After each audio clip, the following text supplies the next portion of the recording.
CM Siddaramaiah ನೇತೃತ್ವದಲ್ಲಿ ನಿನ್ನೆ ಸಂಪುಟ ಸಭೆ ಸುಮಾರು 43 ವಿಷಯಗಳ ಕುರಿತು ಕ್ಯಾಬಿನೆಟ್ ತೀರ್ಮಾನ. ಹಣದ ಬದಲು 5 ಕೆಜಿ ಅಕ್ಕಿಯನ್ನ ಕೊಡೋದಕ್ಕೆ ಸಂಪುಟದಿಂದ ಅಸ್ತು. ಇದೆಲ್ಲವನ್ನ ನೋಡೋಣ ಸಂಪುಟ ಅಸ್ತು ನ್ಯೂಸ್ ಟಾಪ್ 9 ನಲ್ಲಿ. ಫೆಬ್ರವರಿ ತಿಂಗಳಲ್ಲಿ ಮಲೆ ಮಾದೇಶ್ವರ ಬೆಟ್ಟದಲ್ಲಿ ಕ್ಯಾಬಿನೆಟ್ ಮೀಟಿಂಗ್ ನಡೆಸೋದಕ್ಕೆ ಸರ್ಕಾರ ಚಿಂತಿಸಿತ್ತು. ಆದರೆ ಸಿಎಂ ಸಿದ್ದರಾಮಯ್ಯ ಮಂಡಿ ನೋವಿನ ಕಾರಣ ಬೆಂಗಳೂರಿನಲ್ಲೇ ಸಂಪುಟ ಸಭೆ ನಡೆದಿದೆ. ಸುಮಾರು 43 ವಿಷಯಗಳ ಕುರಿತು ಕ್ಯಾಬಿನೆಟ್ ತೀರ್ಮಾನ ತೆಗೆದುಕೊಂಡಿದ್ದು 5 ವಿಧೇಯಕಗಳನ್ನು ಅನುಮೋದಿಸಿದೆ. ನಿನ್ನೆ ಸಿಎಂ ಸಿದ್ದರಾಮಯ್ಯ ನೇತೃತ್ವದಲ್ಲಿ ನಡೆದ ರಾಜ್ಯ ಸಚಿವ ಸಂಪುಟ ಸಭೆಯಲ್ಲಿ ಹಣದ ಬದಲಾಗಿ 5 ಕೆಜಿ ಅಕ್ಕಿ ವಿತರಿಸುವುದಕ್ಕೆ ನಿರ್ಧರಿಸಲಾಗಿದೆ. ಈ ಬಗ್ಗೆ ಮಾಹಿತಿ ನೀಡಿದ ಕಾನೂನು ಸಚಿವ ಎಚ್.ಕೆ. ಪಾಟೀಲ್, ನೇರ ನಗದು ವರ್ಗಾವಣೆ ಬದಲಾಗಿ 5 ಕೆಜಿ ಅಕ್ಕಿ ನೀಡುವುದಕ್ಕೆ ಕ್ಯಾಬಿನೆಟ್ ಘಟನೋತ್ತರ ಅನುಮೋದನೆ ನೀಡಿದೆ ಅಂತ ಹೇಳಿದ್ರು. ಡಿಬಿಟಿ ಮೂಲಕ ಹಣ ನೀಡುವ ಬದಲಾಗಿ 5 ಕೆಜಿ ಅಕ್ಕಿಯನ್ನು ವಿತರಿಸಲು 19/2/2025ರಂದು ಆದೇಶ ಹೊರಡಿಸಿರುವ ಕ್ರಮಕ್ಕೆ ಘಟನೋತ್ತರ ಅನುಮೋದನೆಯನ್ನು ನೀಡಲಾಯಿತು. ಇದಿಷ್ಟೇ ಅಲ್ಲದೆ ಕ್ಯಾಬಿನೆಟ್ನಲ್ಲಿ 5 ಪ್ರಮುಖ ವಿಧೇಯಕಗಳಿಗೆ ಅನುಮೋದಿಸಲಾಗಿದೆ. ಹೀಗೆ 5 ವಿಧೇಯಕಗಳನ್ನು ಕ್ಯಾಬಿನೆಟ್ ಅನುಮೋದಿಸಿದೆ. ಕರ್ನಾಟಕ ಕೃಷಿ ಉತ್ಪನ್ನ ಮಾರುಕಟ್ಟೆ ವ್ಯವಹಾರ ವಿಧೇಯಕ 2025ಕ್ಕೆ ನಾವು ಅದೇನು ತಿದ್ದುಪಡಿ ತರ್ತಾ ಇದ್ದಾರೆ ಆ ತಿದ್ದುಪಡಿ ವಿಧೇಯಕ ಕ್ಯಾಬಿನೆಟ್ಗೆ ನೀಡಿದ್ದೇವೆ. ಅದೇ ರೀತಿ ಸಹಕಾರ ಇಲಾಖೆಯೊಳಗೆ ಕರ್ನಾಟಕ ಅಧಿಕ ಬಡ್ಡಿ ನಿಷೇಧ ತಿದ್ದುಪಡಿ ವಿಧೇಯಕ 2025ಕ್ಕೆ ಅನುಮೋದನೆ ನೀಡುವುದರ ಬಗ್ಗೆ ಸಚಿವ ಸಂಪುಟ ಚರ್ಚೆ ಮಾಡಿತು.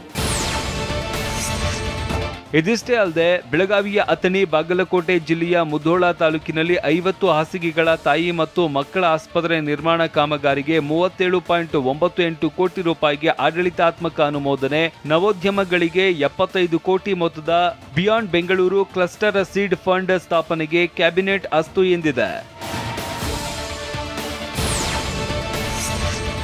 ಚಿಕ್ಕಬಳ್ಳಾಪುರದ ಚಿಂತಾಮಣಿ ತಾಲೂಕಿನ ಮುರುಗಮಲ್ಲಾದ ಹಜರತ್ ಫಕೀ ಶಾ ವಲೆ ಅಮ್ಮಾಜಾನ್ ಬಾವಾಜಾನ್ ದರ್ಗಾ ಅಭಿವೃದ್ಧಿಗೆ 31.99 ಕೋಟಿ ರೂಪಾಯಿ ನೀಡೋದಕ್ಕೆ ಸಂಪುಟ ಒಪ್ಪಿಗೆ ನೀಡಿದೆ.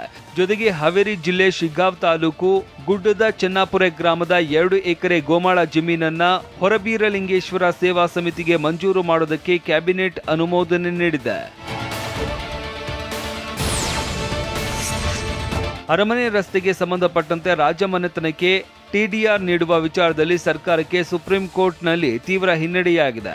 ನಿನ್ನೆ ನಡೆದ ಕ್ಯಾಬಿನೆಟ್ ಮೀಟಿಂಗ್ನಲ್ಲಿ ಟಿಡಿಆರ್ ನೀಡುವ ವಿಚಾರಕ್ಕೆ ಸಂಬಂಧಪಟ್ಟಂತೆ ಮಹತ್ವದ ಚರ್ಚೆ ನಡೆದಿದೆ. 3100 ಕೋಟಿ ಟಿಡಿಆರ್ ನೀಡುವುದಕ್ಕೆ ಅಸಾಧ್ಯ ಅಂತ ಚರ್ಚಿಸಿರುವ ಸರ್ಕಾರ ಕಾನೂನು ಹೋರಾಟ ತೀವ್ರಗೊಳಿಸುವುದಕ್ಕೆ ತೀರ್ಮಾನ ಮಾಡಿದೆ. ಭೂಮಾಪನ, ಕಂದಾಯ ವ್ಯವಸ್ಥೆ ಮತ್ತು ಭೂ ದಾಖಲೆಗಳ ಇಲಾಖೆಯಲ್ಲಿ ಭೂಮಾಪನೆ ಕಾರ್ಯಕ್ಕಾಗಿ ಆಧುನಿಕ ಸರ್ವೆ ಉಪಕರಣಗಳನ್ನು ಒದಗಿಸುವ ನಿಟ್ಟಿನಲ್ಲಿ 5000 GNSS ರೋವರ್ಸ್ ಖರೀದಿಸುವುದಕ್ಕೆ ಅನುಮೋದಿಸಲಾಗಿದೆ. ಇನ್ನು ಬೆಂಗಳೂರಿನ ಚಾಮರಾಜಪೇಟೆಯಲ್ಲಿ ಇರುವ ಮೊರಾರ್ಜಿ ದೇಸಾಯಿ ವಸತಿ ಶಾಲೆಯ ಹಳೆಯ ಕಟ್ಟಡ ಕೆಡವಿ 25 ಕೋಟಿ ಅಂದಾಜು ವೆಚ್ಚದಲ್ಲಿ ಹೊಸ ಕಟ್ಟಡ ಕಟ್ಟೋದಕ್ಕೆ ಅನುಮೋದಿಸಲಾಗಿದೆ. ಕಲಬುರಗಿ ಜಿಲ್ಲೆಯ ಶಹಾಪುರ ಬಸ್ ನಿಲ್ದಾಣ ಮುಂಭಾಗ ಅಂಬೇಡ್ಕರ್ ಪುತ್ಥಳಿ ನಿರ್ಮಾಣಕ್ಕೆ 198 ಚದುರ ಮೀಟರ್ ಜಾಗ ಉಚಿತವಾಗಿ ಒದಗಿಸುವುದಕ್ಕೆ ಕ್ಯಾಬಿನೆಟ್ ಅಸ್ತು ಎಂದಿದೆ.